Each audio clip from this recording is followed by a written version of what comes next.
মহারাষ্ট্রের উপমুখ্যমন্ত্রী সুনেত্রা পাওয়ার এনসিপির সর্বভারতীয় সভাপতি নির্বাচিত হয়েছেন। সুপ্রিম কোর্টের নির্দেশ অনুযায়ী পশ্চিমবঙ্গে অসম্পূর্ণ চূড়ান্ত ভোটার তালিকা প্রকাশিত হবে আগামীকাল। কানাডার প্রধানমন্ত্রী মার্ক কার্নি 4 দিনের ভারত সফরে আজ মুম্বাই পৌঁছবেন। পাকিস্তানি সেনার আক্রমণে জবাবি হামলা শুরু করেছে আফগানিস্তান। 55 জন পাকিস্তানি সেনার মৃত্যু। টি-20 বিশ্বকাপ ক্রিকেটের সুপার 8 পর্বের ম্যাচে চেন্নাইতে ভারত গতকাল 72 রানে জিম্বাবুয়েকে পরাজিত করেছে।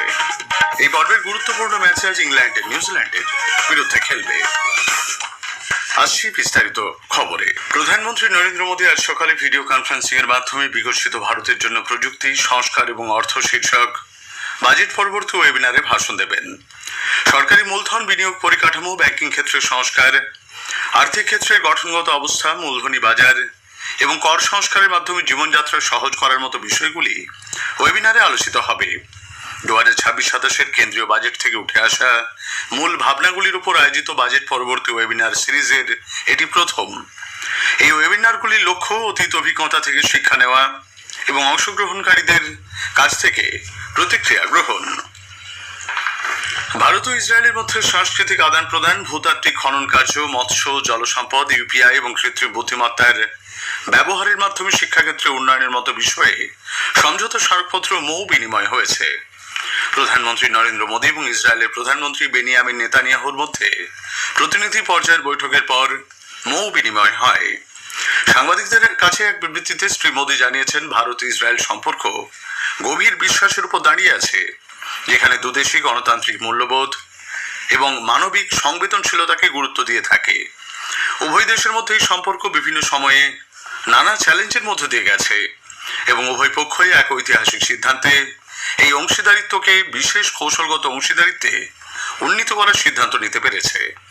শ্রী মোদী বলেছেন, উভয় পক্ষই গুরুত্বপূর্ণ সম্ভাবনাময় প্রযুক্তি ক্ষেত্রে অংশীদারিত্ব গড়ে তোলার সিদ্ধান্ত নিয়েছে। हमने critical and emerging technology partnership स्थापित करने का निर्णय लिया है। इससे एआई, क्वांटम और क्रिटिकल मिनरल्स जैसे क्षेत्रों में सहयोग को नई गति मिलेगी। मुझे खुशी है कि इजराइल में यूपीआई के इस्तेमाल के लिए समझौता किया गया है। ইসরায়েলের প্রধানমন্ত্রী বেনিয়ামিন নেতানিয়াহু বলেছেন, ইসরায়েল এবং ভারত দুদেশীয় উদ্ভাবনকে সর্বাধিক গুরুত্ব দেয়। The future belongs to those who innovate, and Israel and India are bent on innovation. We are proud ancient civilizations, very proud of our past, but absolutely determined to seize the future, and we can do it better together. We've decided to have a G2G meeting in India. As soon as we can arrange it, we'd like to take the distinguished ministers who are here. ইসরায়েলে দুদিনের সফর শেষে প্রধানমন্ত্রী দেশে ফিরেছেন। রাজস্থান সফররত রাষ্ট্রপতি দ্রৌপদী মুর্মু আজ সকালে জয়সলমের বিমান ঘাঁটি থেকে দেশীয় পদ্ধতিতে তৈরি লাইট কমব্যাট হেলিকপ্টার প্রচণ্ডতে আকাশপথে সফর করবেন। দুদিনের সফরে রাষ্ট্রপতি গতকাল রাজস্থানের জয়সলমের পৌঁছন। উল্লেখ্য, হিন্দুস্তান অ্যারোনটিক্যালস লিমিটেড এর তৈরি এই হালকা সামরিক হেলিকপ্টার প্রচণ্ড দেশীয় প্রযুক্তিতে তৈরি ভারতের প্রথম হেলিকপ্টার। এটি মরুভূমি থেকে শুরু করে সুউচ্চ পার্বত্য অঞ্চলের মতো বিভিন্ন ভূখণ্ডে উড়তে সক্ষম। হেলিকপ্টারে আকাশপথে সফরের পর রাষ্ট্রপতি অন্যান্য নির্ধারিত কর্মসূচিতেও অংশ নেবেন। সন্ধ্যায় ভারত পাকিস্তান সীমান্তের কাছে পোখরান ফায়ারিং রেঞ্জে ভারতীয় বিমান বাহিনীর মহড়া বায়ুশক্তি প্রত্যক্ষ করবেন তিনি। রাষ্ট্রপতি ছাড়াও অনুষ্ঠানে উপস্থিত থাকবেন প্রতিরক্ষামন্ত্রী রাজনাথ সিং এবং মুখ্যমন্ত্রী ভজনলাল শর্মা। রেলমন্ত্রী অশ্বিনী বৈষ্ণব চলতি বছরের 52 সপ্তাহে 52টি সংস্কার সাধনে ভারতীয় রেলের সংকল্পের অঙ্গ হিসেবে আরও 2টি সংস্কারের ঘোষণা করেছেন। রাজধানী দিল্লিতে গতকাল এক সাংবাদিক সম্মেলনে ভাষণে শ্রী বৈষ্ণব তৃতীয় সংস্কার রেল প্রযুক্তি নীতি ঘোষণা করে বলেন, এর উদ্দেশ্য হল রেলওয়েতে প্রযুক্তিকে আরও বেশি করে গ্রহণকে উৎসাহিত করা।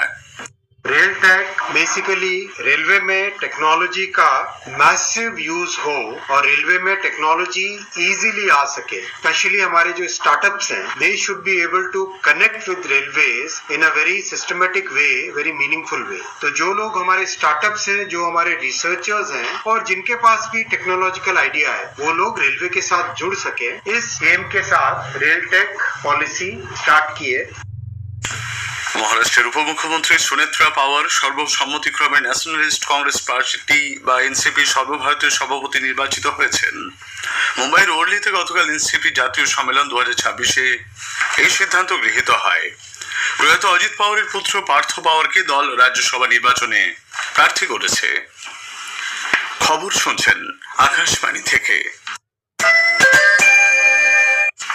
সুপ্রিম কোর্টের নির্দেশে পশ্চিমবঙ্গে এসআইআর প্রক্রিয়ায় যেসব ভোটারের নথি ও তথ্য যাচাইয়ের ভার বিচার বিভাগের উপর বর্তেছে তাদের নামও অসম্পূর্ণ চূড়ান্ত ভোটার তালিকায় থাকবে। যাদের নথি বিচারাধীন তাদের নাম পৃথকভাবে উল্লেখ করে আগামীকাল 28শে ফেব্রুয়ারি ওই তালিকা প্রকাশিত হবে। কমিশন সূত্রে জানা গেছে, এসআইআর প্রক্রিয়া শুরুতে রাজ্যে ভোটারের সংখ্যা ছিল 7,66,00,000-এর বেশি। সেখান থেকে প্রায় 58 লক্ষ মৃত, স্থানান্তরিত, নিখোঁজ এবং ভুয়ো ভোটারের নাম খসড়া তালিকাতেই বাদ পড়েছে। খসড়া তালিকায় থাকা এই 7,08,00,000 ভোটারের নামই চূড়ান্ত তালিকায় থাকবে। যাদের আবেদন অনুমোদিত হয়েছে তাদের নাম স্বাভাবিকভাবেই থাকবে।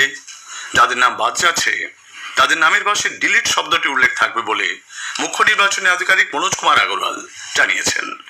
अभी तक तो मेरे पास एक ही फिगर है, 58 लाख जो है जो ASDD एब्सेंट शिफ्टेड डेथ और डुप्लीकेट जो हटा था आपका ड्राफ्ट पब्लिकेशन से पहले 16/12/2025 से पहले, जिसका हर एक का डिटेल हर एक बूथ में है। सीओ वेबसाइट पे जाके आप देख सकते हैं। हर एक बूथ में 80,681 बूथ में अंडर सिग्नेचर ऑफ BLO और BLA कितने मरे हुए हैं, क्या सीरियल नंबर के, कितने एब्सेंटी है, कितने शिफ्टेड है, कितने डुप्लीकेट है, सब लिखा हुआ है वहाँ पे।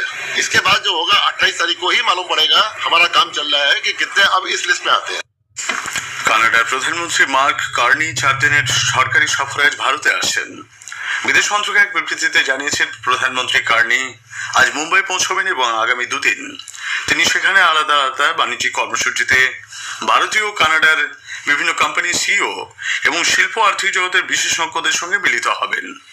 আগামী 1 মার্চ কানাডার প্রধানমন্ত্রী নতুন দিল্লি পৌঁছবেন।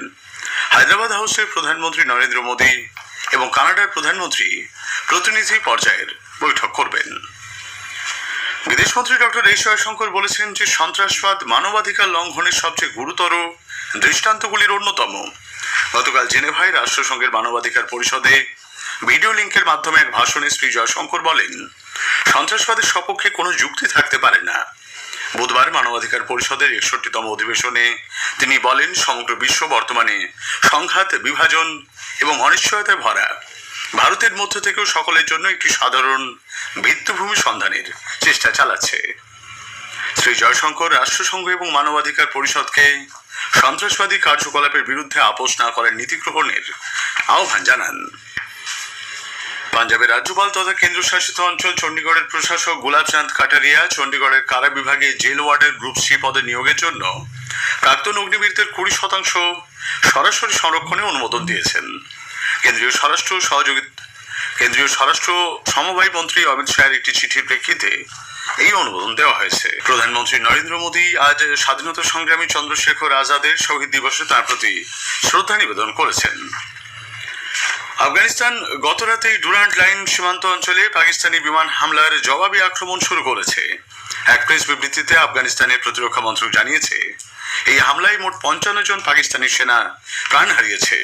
2টি সেনা ঘাঁটি এবং 19টি পোস্ট দখল করেছে আফগান সেনা। চেন্নাইয়ের এম এ চিদম্বরম স্টেডিয়ামে গতকাল টি-20 বিশ্বকাপের সুপার 8 পর্বের গুরুত্বপূর্ণ ম্যাচে ভারত জিম্বাবুয়েকে 72 রানে হারিয়ে দিয়েছে। টসে জিতে জিম্বাবুয়ে ভারতকে প্রথমে ব্যাট করতে পাঠায়। এদিকে আজকে সুপার 8-এর ম্যাচে ইংল্যান্ড নিউজিল্যান্ডের মুখোমুখি হবে। কলম্বোর আর প্রেমদাসা স্টেডিয়ামে খেলা শুরু হবে সন্ধে 7টায়। শেষ করার আগে খবরের বিশেষ কিছু অংশ আরও একবার।